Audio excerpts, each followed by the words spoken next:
Please, I don't have your money. Come on, Barrett, you know the game you play. Would you like me to remind you?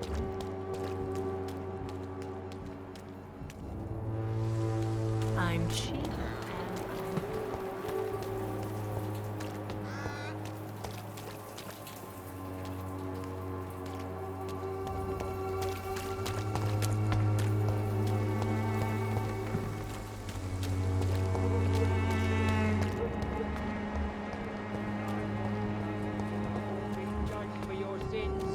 Even now, he judges. Excuse me, your sir. work. Are you familiar with this part of town? Name's Clayton Darby, reporter. Sorry, I'm new to Whitechapel. But perhaps you could help me since you're a journalist. My name is Jonathan Reid. Dr. Reid, the famous surgeon. I'll gladly help if I'm able, sir. I heard you're investigating an underground medical dispensary in Whitechapel. What do you know about it? Not much, I'm afraid. They are wary of strangers, and I'm not really an acquaintance of theirs. Why do you care? I'm a doctor, Mr. Darby. I care about everything involving public health and this epidemic. Are you sure you're not just concerned about the repercussions that a scandal involving a certain Nurse Crane from the Pembroke Hospital would bring? Without a doubt, you are a damn fine journalist, Mr. Darby. What do you know of her accomplice, a man named Darius? I don't know much about the man. He's very cautious. Never goes out. Doesn't seem to have any friends or family. He never goes out. No. A few days ago, he unexpectedly did. I followed him, but it was just a ruse to keep me away from his house. Really? How do you know? He went to the nearest mailbox, but just before posting his letter, he ripped it up and threw it away. He has no relatives at all? No. Except for that strange man, a poet named Richard Nethercott, who sometimes comes by. Darius would never let him in. Where can I find this Mr. Nethercott? He spends most of his time lurking around Whitechapel, talking to himself or declaring verses. These days, you can usually find him behind the church. Goodbye, Mr. Darby. Farewell.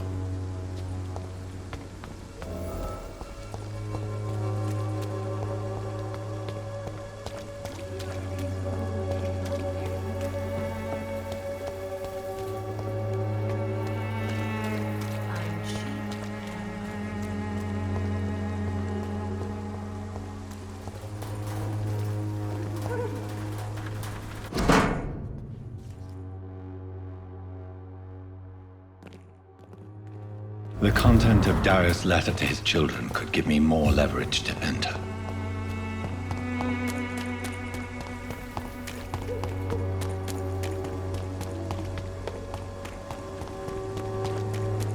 The walls of your home will not protect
Good evening, sir.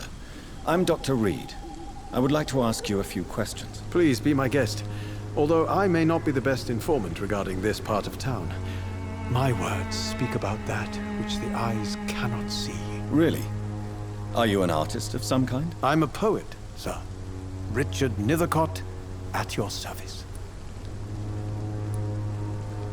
May I ask you a few questions about the district? Extraordinary part of town, is it not? I'll be glad to help you, if I can.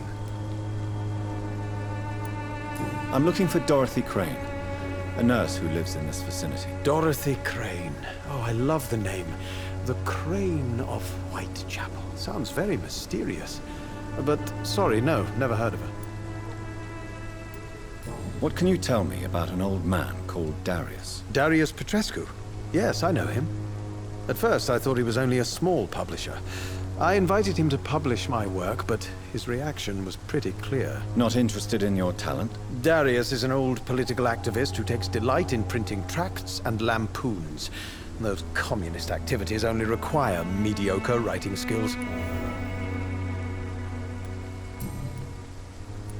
I'll leave you alone, sir.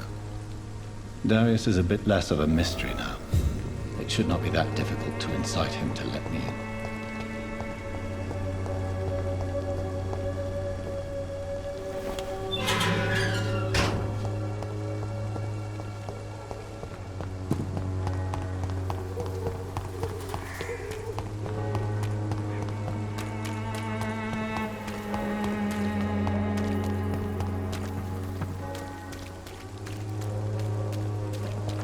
You are blinded by your false faith. Cheap price, good quality. Come on, take a look.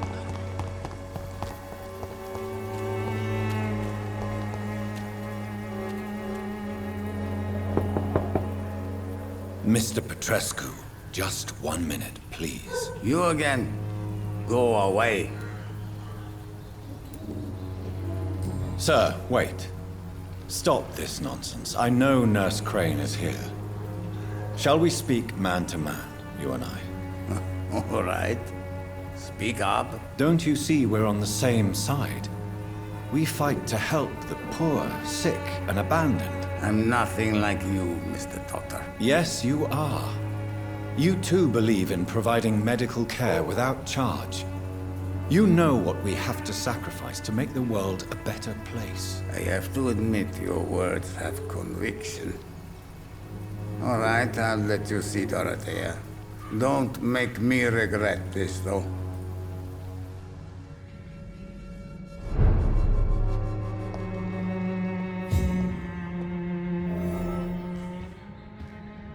If you want to talk to Dorothea, you must go across the courtyard and take the stairs. We've not been formally introduced. May I ask your name and occupation, sir? I am Darius Petrescu. I'm here to keep snitches and spies away from Dorothea. And I also run this little print shop.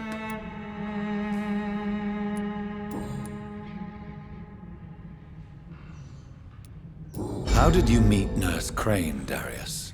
Why does she trust you? I'm her oldest friend in England. Dorothea and I share many ideas about this country and about the country we left. You mean occupied Romania, don't you? Even if not directly, I fought against your enemies. Really? Then perhaps you have more in common with Dorothea than meets the eye, Dr. Reid.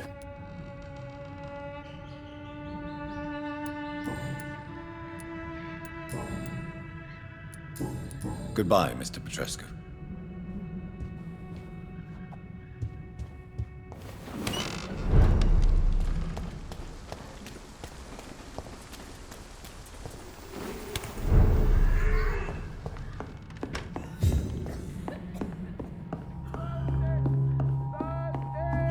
Razvan, control yourself.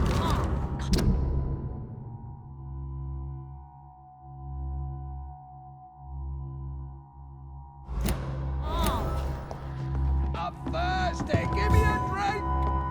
Razvan, I need help. What do we have here, nurse? Patient Razvan Vasily, high fever running on 3 days. Complaints of dizziness, muscle aches, and head pain, diagnosed with influenza. Treatment? Aspirin and salicin for the fever and discomfort. Liquids for dehydration, but he's having trouble keeping even water down. Thank you, nurse. Anything else I should know? He did lose consciousness this morning, but he's never had convulsions like these. He's not convulsing, he's choking. He's not getting any air. Scalpel! Hand me that scalpel! What can I do, Doctor?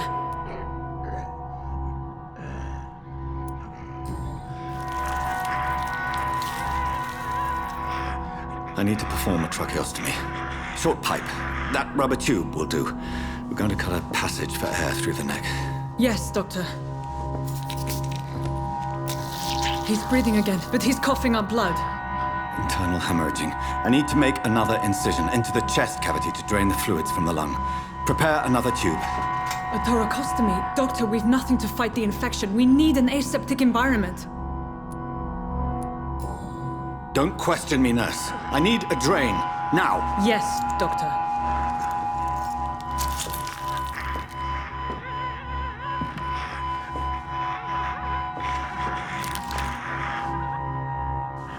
He's still bleeding, Doctor. I'm losing his pulse. The drain must have punctured the intercostal artery. There's too much blood. Are you all right, Doctor? I can't see.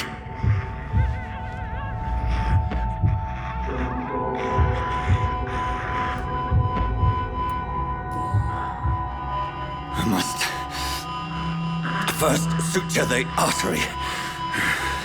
Find the wound. The source of the blood. Needle and thread, Doctor. Good. The stitches are holding. How's he doing? We're losing him. We've lost his pulse. He's dying, Doctor!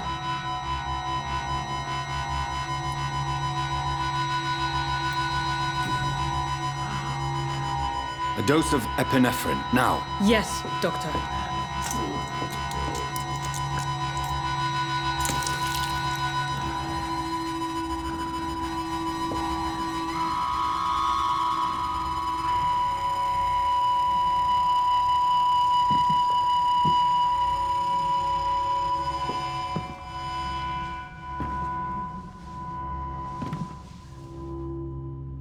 We've lost the pulse.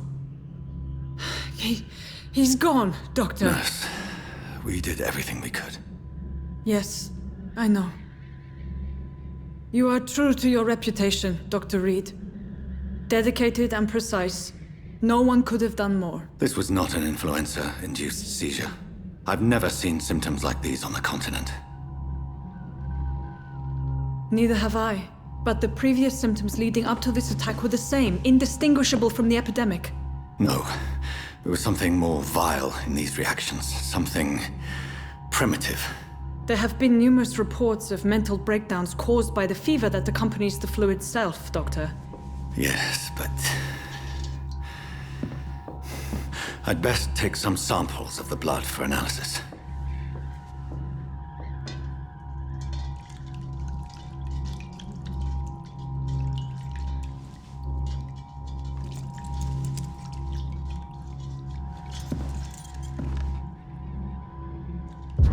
I doubt you're here to test my bedside manners. I suspect it was more than intuition alone that led you to us. So, how might I be of service, Dr. Reid?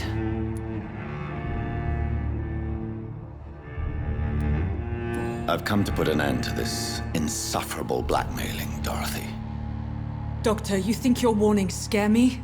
I've stolen and plied, blackmailed and lied, but what else am I to do? I'm all these people have. But why Lady Ashbury? Why her, of all people? She's pristine and proper, all right. But that she-wolf in sheep's clothing murders the poor for sport. I have her where she belongs, and I'll milk her for all she's got. Dr. Swansea is a sensible and honest man. He wouldn't have refused your friend's care at Pembroke. It's easy for you to say, Doctor. These people cannot go to the police, nor to the hospital. They don't even speak English. They depend on me for everything. So, the end justifies the means. Is that your defense? I know your kind, Doctor. Just another fine-heeled, silver-spooned gentleman who was given the world on a platter. You know nothing of poverty, nothing of the shame, the hunger, the loneliness. You've convinced me of the sincerity of your actions and their noble justifications.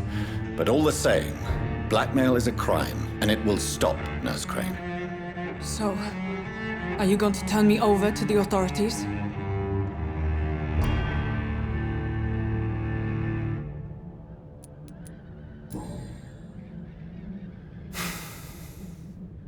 No. Your place is here. Jailing you would be an even greater crime. So, here is my proposition. I'll look the other way on your little enterprise. In exchange, you will resign from the Pembroke Hospital and provide me with medical supplies when the need arises. Dr. Reid! That sounds like a business proposition. My accomplice, then? No, just a privileged client. My research may require the occasional rare piece of equipment or ingredient. I'll pay good coin in exchange, fair and honest, to help finance your noble endeavors.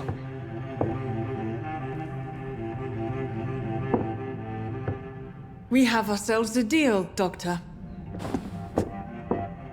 Good customers are always welcome. Yes, Nurse Crane. We have a deal.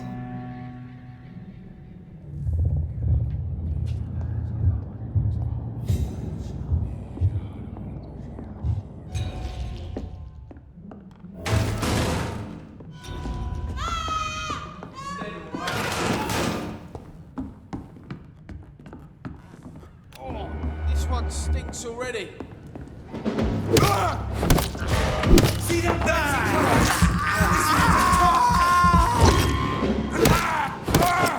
No! Bloody leech!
Crush them! It's fighting!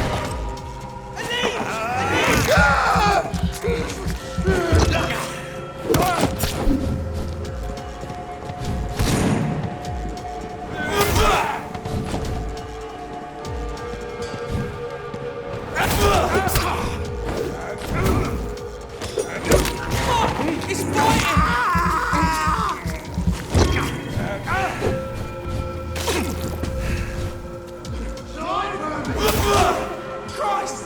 He's dead!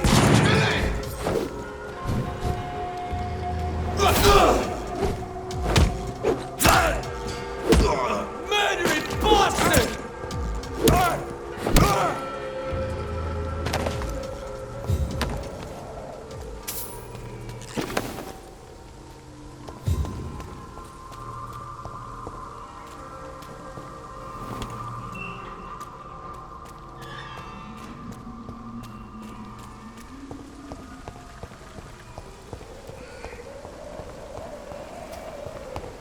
Someday you'll understand. You've wasted your life away.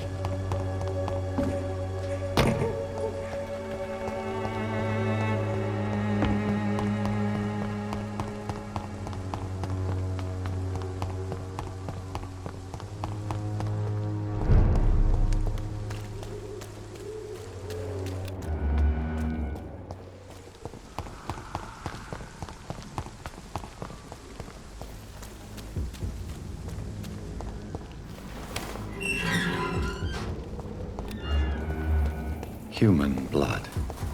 Whoever left these marks did so deliberately. Kill it, boy! Burn it, boys!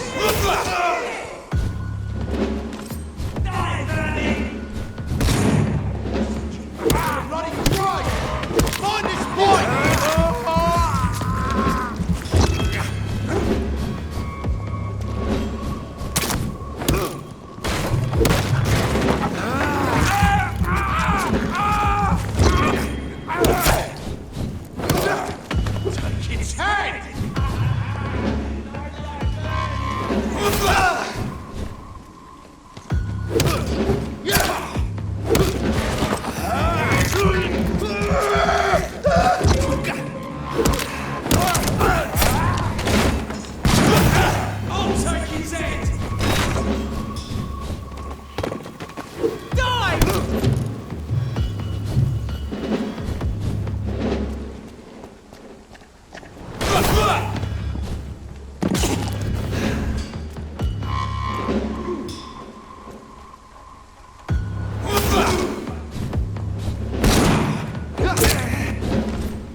Human blood. Whoever left these marks did so deliberately. Over there! There's one of them burning! Crush the leech, boys!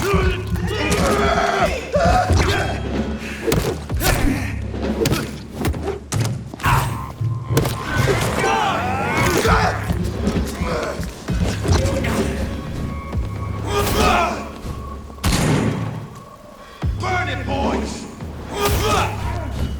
It's down!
would ask you to avert your eyes, sir. Or did you not know it was rude to stare? I knew it. Speak up, Dr. Reid. I like a man who speaks his mind.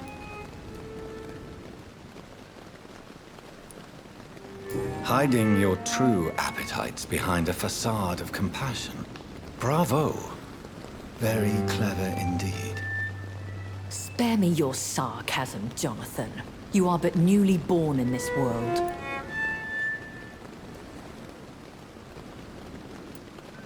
We are vampires. We live by leeching the blood from weaker prey. We are Darwin's next chapter.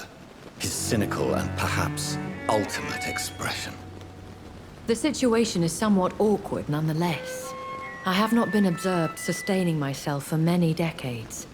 I have to say I'm a trifle embarrassed. Anyway, I have concluded my inquiries concerning your blackmailer. I see. Please excuse my agitated state. Under normal circumstances, I wouldn't let anyone see me in this condition. I must confess I have not put an end to the blackmail, my lady. Unfortunately, I could not bring myself to do it. I'm so disappointed in you, Jonathan. I didn't expect this from you. Lady Ashbury, you yourself admitted how ridiculous the sum of money was. I can assure you it was all used for charitable ends. Well, you are full of surprises, aren't you, Jonathan? All right, say I trust you, but you will still pay the ransom. That is only fair. After all, it was you who failed to bring this problem to a satisfactory conclusion. I believe I could agree to that. And since a lady always keeps her promises, I will now answer any questions you may have. I've been hearing a voice talking in my head. Is this some kind of insanity? It feels like the voice of the vampire that created me. Hush. Tell no one this. It would be unwise to talk of such things amongst British immortals. Speak no more of your maker. How could this cause offense? Only the powerful immortals can mentally call to their progeny. No vampire or hunter will sleep easy, knowing that an unidentified elder is stalking the streets of London. Excuse my forwardness, but... are you my maker? Me? Goodness, no. Only a foolish immortal would create a progeny without taking precaution, and I'm no fool. I don't understand. Why was I created and then left for dead? That is a question only the one who made you can answer. It's not normal practice. I doubt even if you find him, he will answer you, considering how cruelly he treated you. So me being a vampire could have been a mistake. I very much doubt it, Jonathan. Contrary to the legends, it is not as simple to make another vampire by just biting someone.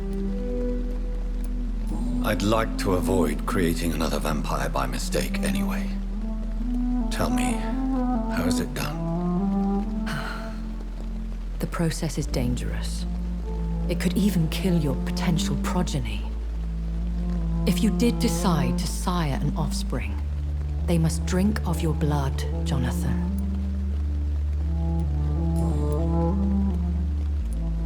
A vampire? Is that what I am? What we are? Such a crude word, defined by penny dreadfuls and drunken hacks. No. You are now an Ekon, and that you shall remain. Are you an Ekon too? Yes, I am. We are the closest thing to what man refers to as vampires. Forget what you think you know about us. So we are Ekons. How can I identify us amongst other vampires? How to put it? All Ekon are vampires. But all vampires are not Ekon.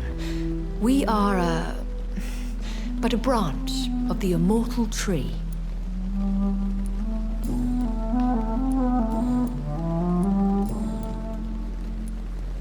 Why did you save me in the canning factory?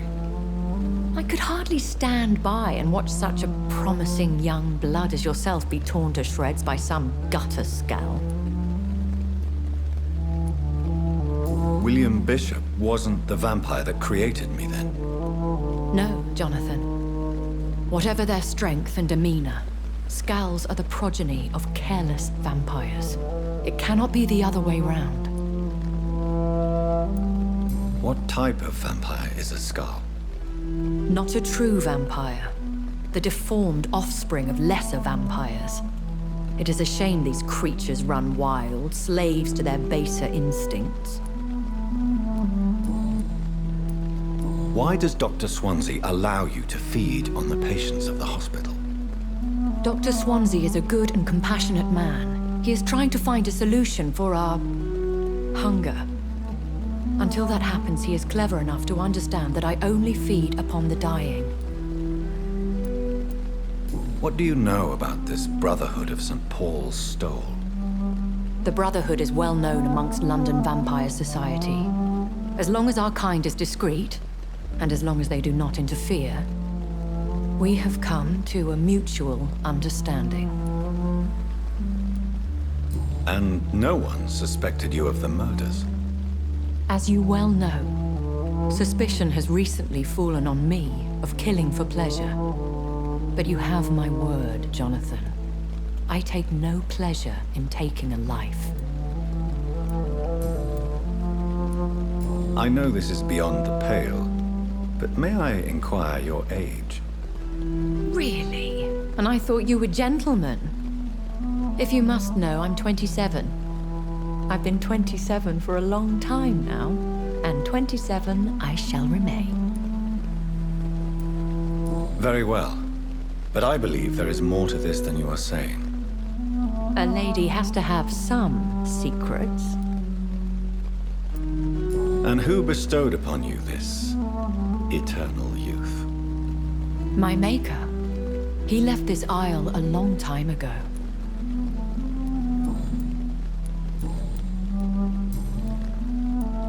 When I awoke, changed, I was chased and attacked by vampire hunters. Prepared and well-trained. Though I can't be certain, more than likely it was the once glorious Guard of Priwen. Once glorious, but still dangerous. They have seen better days, but all fanatics are dangerous. You would be wise to stay clear.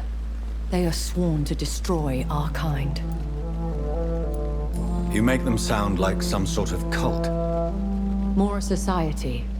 And like all the best ones, a secret society. I thought them almost gone, but it seemed they have been recruiting. I've been away from London and England for 3 years. This isn't the city I remember. Things have gone from bad to worse here, Jonathan. I've lived in this city for a long time, and I've never seen it like this. The Spanish flu has hit London that bad. Yes, but it's not just that. I've heard things. Things I've not heard for a very, very long time. There are whispers in the shadows. Something far worse than the Spanish flu is here in the city. What is it you fear? Fear has long since flown this form. But there is something malevolent circling us. I feel fear is merely waiting in the wings.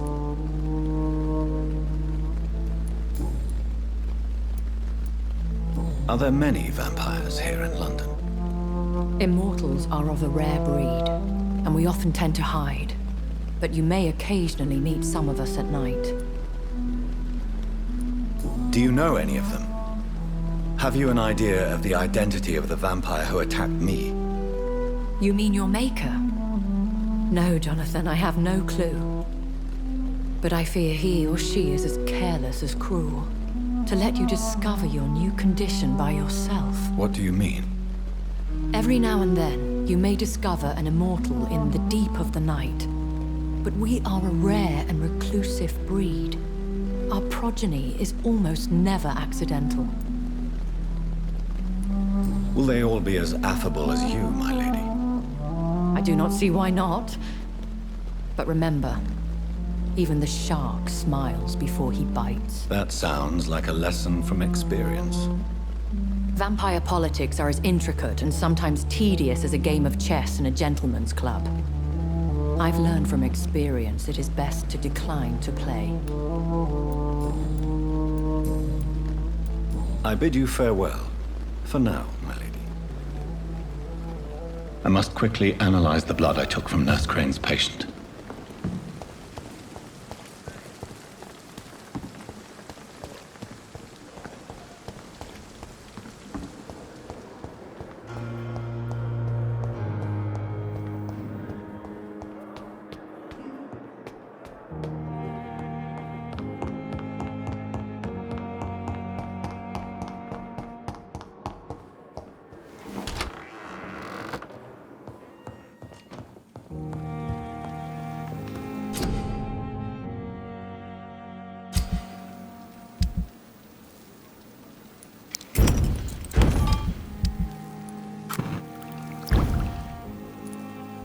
Razvan Vasily was infected by Spanish flu, but also has the highly unstable blood of the Scowls. Is the London vampire epidemic transmitted through the flu? I should talk to Dr. Swansea about it.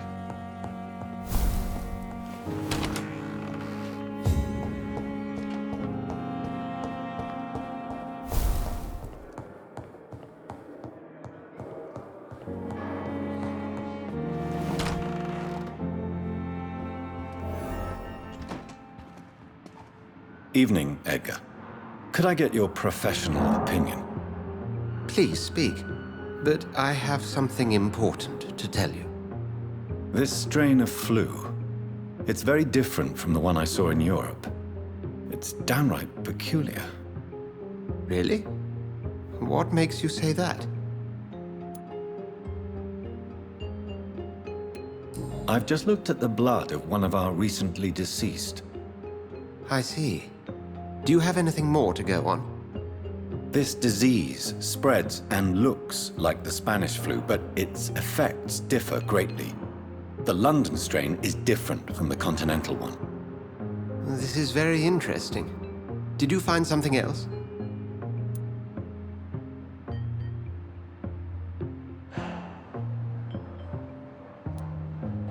I have a few leads, but nothing I can share for now. I need more time and more evidence. I'd be interested to hear your thoughts on the matter. There's a lot we're not seeing here, but it is spreading, and quickly. If we don't act, the whole city could be lost. But Jonathan, we've a fantastic opportunity sitting right here in front of us. A weapon of choice. What on earth do you mean? Why, you, my dear boy. With your expertise and your blood, we could isolate the properties that course through your veins. Think about the possibilities.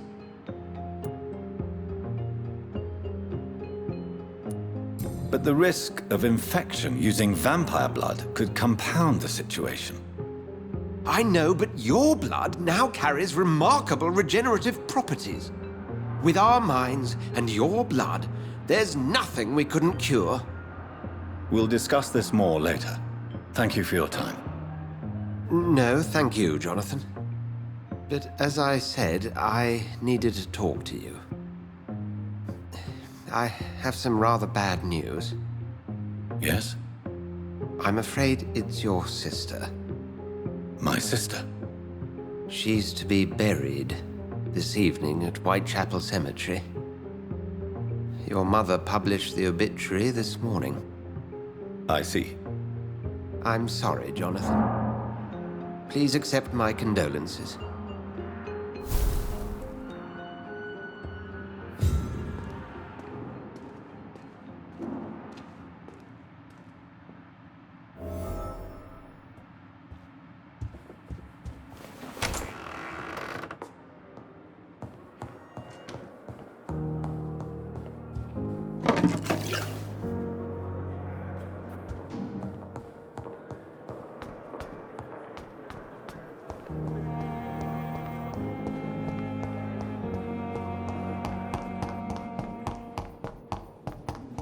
I never thought I would have to attend my murdered sister's funeral. Mary, I can't forgive myself. I'll find the truth about what happened to us. I swear.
My dear sister, I don't know if I have the strength.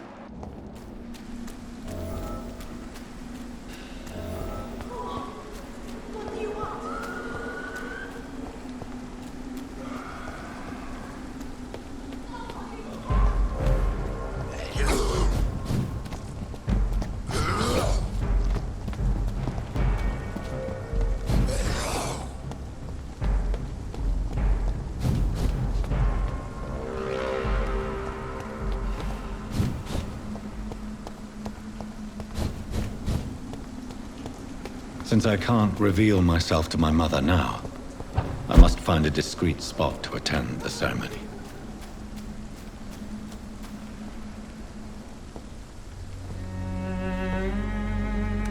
I am the resurrection and the life. He that believeth in me, though he were dead, yet shall he live. And whosoever liveth and believeth in me shall never die. We commend unto thy hands of mercy, most merciful Father, the soul of our sister departed, and we commit her body to the ground. Earth to earth, ashes to ashes, dust to dust.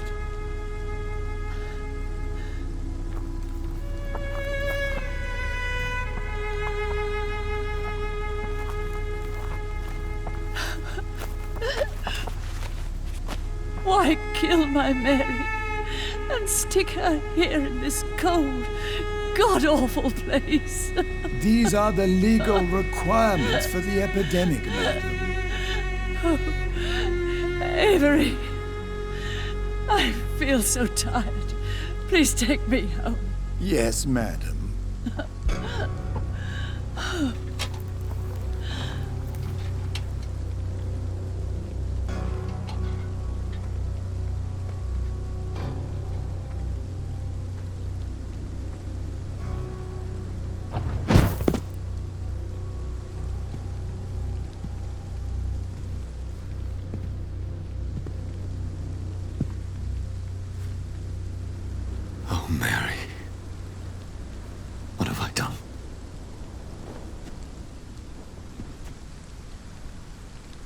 could only change one thing.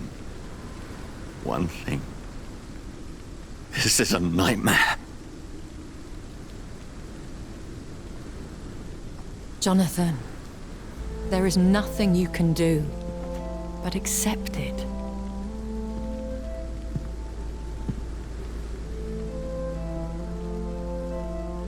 What brings you here? I thought you could use the company. I am so sorry for your loss, Jonathan.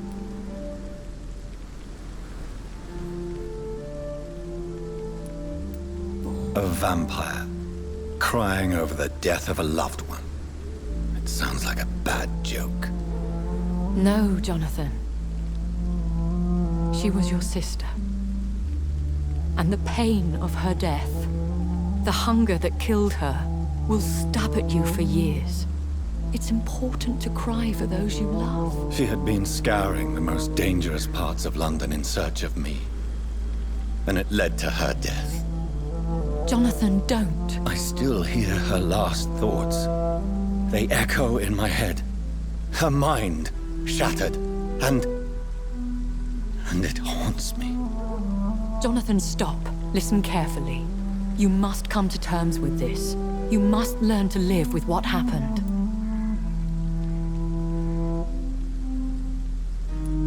How is it possible? Tell me.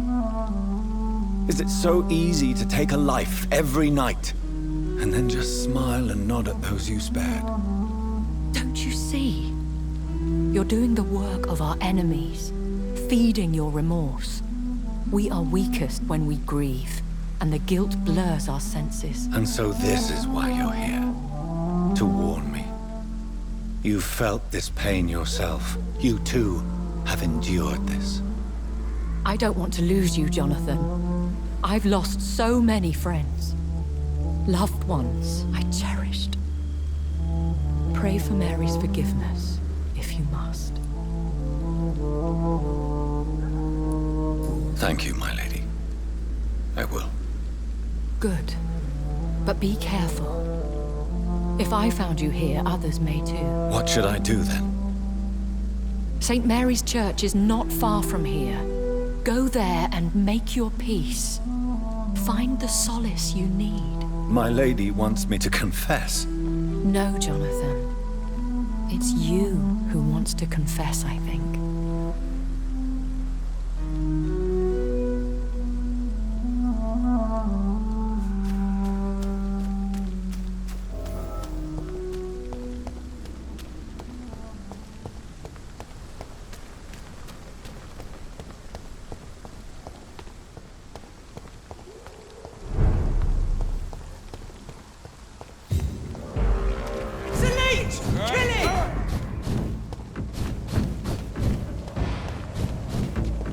And off to church he goes, a newborn seeking divine consent to lick the blood from the soft and pointy crown. Who are you? Make yourself known. Newborn, you reek of guilt and pointless compassion. Shed your skin, forget your old weaker self. What do you want from me?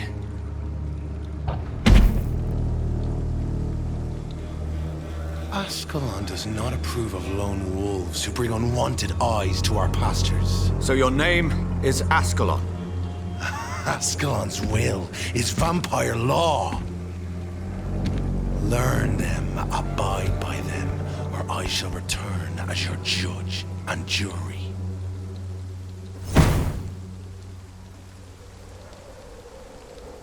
These immortals try my patience with their plans and unsolicited counsel.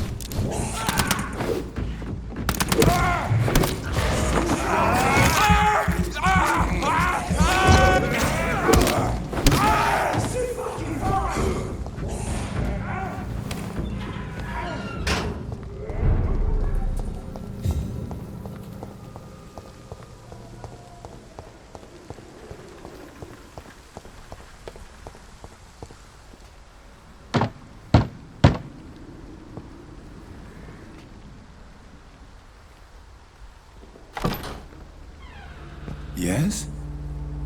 What is it that you want? I'm sorry to disturb you at such a late hour. No worries, my son. I'm still quite awake, having just returned from a funeral. Yes, I know. I've forgotten what I wanted. I don't know.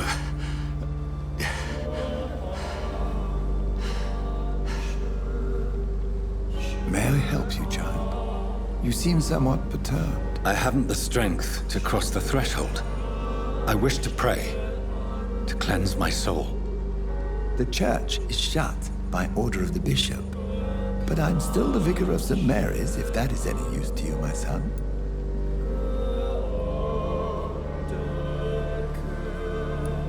You seem to me a good soul, Vicar. But this is a personal matter. There are no secrets from God, my son. If your heart needs comfort, consider me your chapel. For I can be as silent as stone.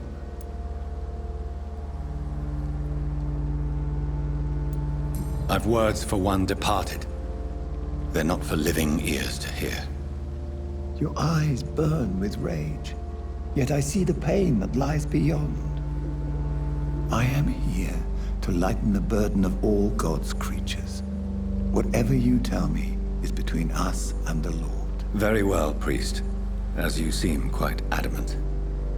Open your heart, my son. Tell me what burdens you. With whom do you wish to speak?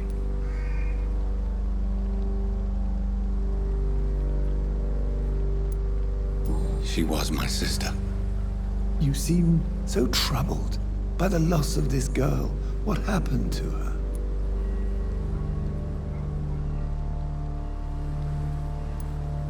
She was murdered. I see. And how are you feeling, my son?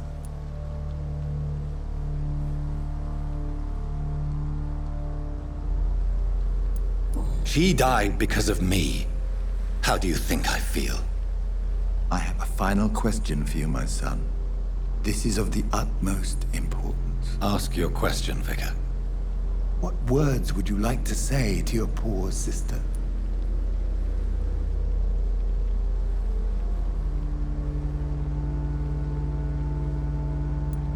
I killed you.